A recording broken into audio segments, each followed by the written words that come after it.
এই পর্বে আমরা পেন টুলের বিস্তারিত ব্যবহার দেখব। প্রথমে আমরা একটি নতুন ডকুমেন্ট ওপেন করি। কন্ট্রোল এন চেপে আমরা নতুন একটি ডকুমেন্ট ওপেন করি। কন্ট্রোল 0 চেপে আমরা এটি ফিট করি স্ক্রিনে। এখন এখান থেকে আমরা পেন টুলটি সিলেক্ট করি। পেন টুলে কাজ করার সময় সবার একটু ভীতি কাজ করে যদি অভিজ্ঞ না হয়, কিন্তু আপনি যদি প্র্যাকটিস করেন তাহলে সেই ভীতিটা আস্তে আস্তে দূর হয়ে যাবে। প্রথমে আমরা একটা ক্লিক করি। এখন আমরা যদি স্ট্রেট একটা ক্লিক করি তাহলে এভাবে একটি স্ট্রেট লাইন তৈরি করতে পারি।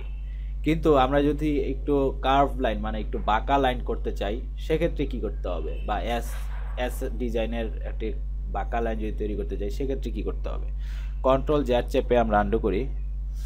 এখানে একটি ক্লিক করে এভাবে আমরা ছেড়ে দিব না। এখন আমরা যেটা করব সেটা হচ্ছে ক্লিক করার পর মাউস ড্র্যাগ করে নিচের দিকে নিব অথবা উপরের দিকে নিব, তাহলে দেখব যেটি কিভাবে হয়। দেখুন আমি ক্লিক করে এখনো মাউস ছাড়িনি। এটা দেখুন আমি যদি নিচের দিকে আনি বা উপরের দিকে নেই এভাবে এরকম হচ্ছে। এবার দেখুন একটি লাইন হলো, কিন্তু কোনো এখন পর্যন্ত কোনো রেখা আমি এখনো টানিনি। এখন আমি যদি এখানে একটি বিন্দু নেই, দেখুন ক্লিক করার সাথে সাথে একটি বাঁকা লাইন তৈরি হয়েছে। তো এখন আমি যদি এটি এভাবে নিচে নিয়ে আসি তাহলে এরকম এস এর মতো একটি কার্ভ লাইন তৈরি হবে। তৈরি করে ফেললাম এস এর মতো একটি কার্ভ লাইন। এখন আপনি যদি ধরুন এখানে আপনি যদি ক্লিক করি, আপনি হয়তো আশা করছেন এখানে একটি স্ট্রেট লাইন হবে, যেমন আমি ক্লিক করলাম, কিন্তু এখানে কিন্তু স্ট্রেট লাইন হলো না, অর্থাৎ একটু বাঁকা হলো। এই কারণেই অনেকেই পেন টুলের ব্যবহার সম্পর্কে ভীতি কাজ করে। তো আমরা আন্ডু করি। ছোট্ট একটি ট্রিক্স দেখিয়ে দিই কিভাবে আপনি স্ট্রেট এই লাইনটা আপনি ড্র করবেন।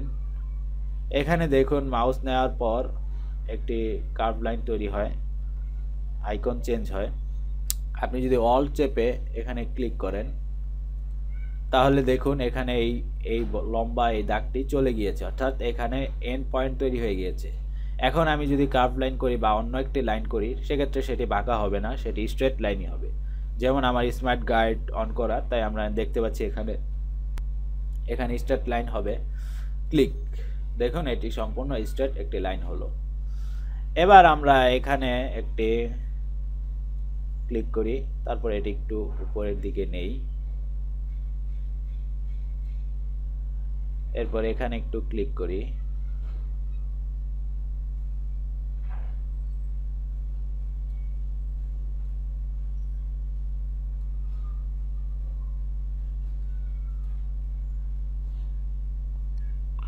কোনো অ্যাঙ্কর পয়েন্ট যদি ভুল হয়ে যায় সেক্ষেত্রে আমরা কন্ট্রোল জেড চেপে আমরা আন্ডু করতে পারি।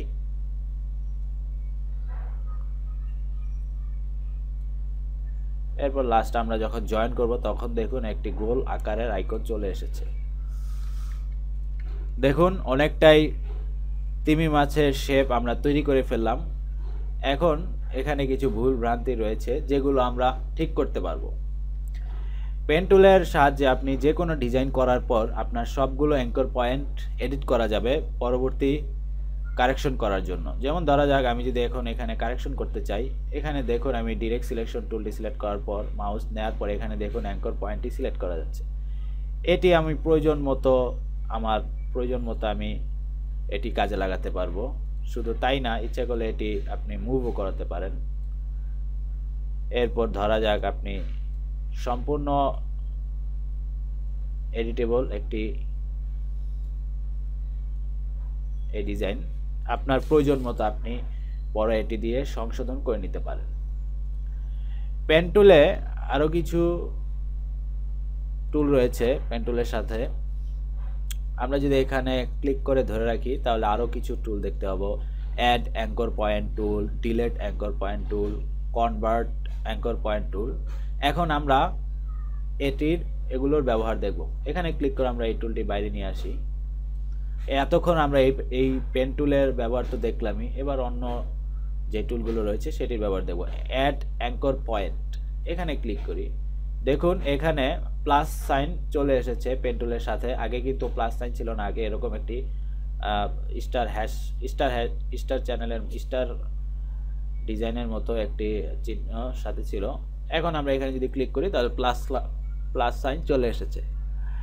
এটির কাজ হচ্ছে আপনার নতুন অ্যাঙ্কর পয়েন্ট যোগ করা। এটি অনেক সময় আপনার সুবিধা দিতে পারে। যেমন আমি এখানে একটি ক্লিক করি, এখানে দুটি মাত্র অ্যাঙ্কর পয়েন্ট, আমি যদি মাঝখানে ক্লিক করি তাহলে দেখুন একটি নতুন অ্যাঙ্কর পয়েন্ট তৈরি হয়েছে। এখন আমি যদি ডিরেক্ট সিলেকশন টুল দিয়ে এই অ্যাঙ্কর পয়েন্টটি সিলেক্ট করি, তারপর আমি যদি কিবোর্ড দিয়ে আপ অ্যারো কি চাপি তাহলে দেখুন এটি মাঝ বরাবর অ্যাঙ্কর পয়েন্ট সরে যাচ্ছে এবং নতুন অন্য কিছু তৈরি হচ্ছে। এভাবে আমরা অ্যাড প্লাস পয়েন্ট সাইন দিয়ে নতুন কার্ভ, নতুন অ্যাঙ্কর পয়েন্ট আমরা যোগ করতে পারি। তবে এটির কাজ বেশিরভাগ ক্ষেত্রে এটির কাজ তেমন করা হয় না, এটি এই পেন টুলের সাহায্যে করা যায়। এবার আসি ডিলেট অ্যাঙ্কর পয়েন্ট। এখানে দেখুন একটি মাইনাস সাইন চলে এসেছে। এখানে আপনার তৈরিকৃত ডিজাইনে কোনো অ্যাঙ্কর পয়েন্ট যদি আপনি ডিলেট করতে চান সেক্ষেত্রে আপনি এই মাইনাস অ্যাঙ্কর পয়েন্টের কাজ করতে পারেন। ডিলেট অ্যাঙ্কর পয়েন্ট, দেখুন এখানে কয়েকটি অ্যাঙ্কর পয়েন্ট আগে থেকেই আছে।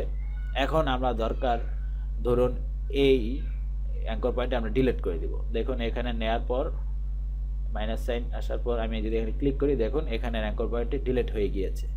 এভাবে আমরা খুব সহজেই যে কোনো অ্যাঙ্কর পয়েন্ট অপ্রয়োজনীয় মনে হলে এভাবে এটা দিয়ে আমরা ডিলিট করতে পারি এবং এটার ব্যবহার আমরা পরবর্তীতে আরও বিস্তারিত জানব। তবে একটি কথা হচ্ছে আপনি এই পেন টুলের সাহায্যেই প্রতিটি এই বাকি তিনটি টুলের কাজই এটি দিয়ে করতে পারবেন। তো বারবার আপনাকে অন্য টুলে যেতে হবে না, সেক্ষেত্রে এটি দিয়ে কাজ করে আপনার জন্য বেটার। যেমন ধরুন এখানে দেখুন তৈরি করা অ্যাঙ্করে যদি আমি কার্সরটা নেই, মাউসটা নেই, তাহলে আমরা এরকম মাইনাস সাইন দেখব। এবং এখানে ধরুন আমরা নতুন একটি অ্যাঙ্কর পয়েন্ট দেবো, সেক্ষেত্রে আমরা প্লাস সাইন দেখি।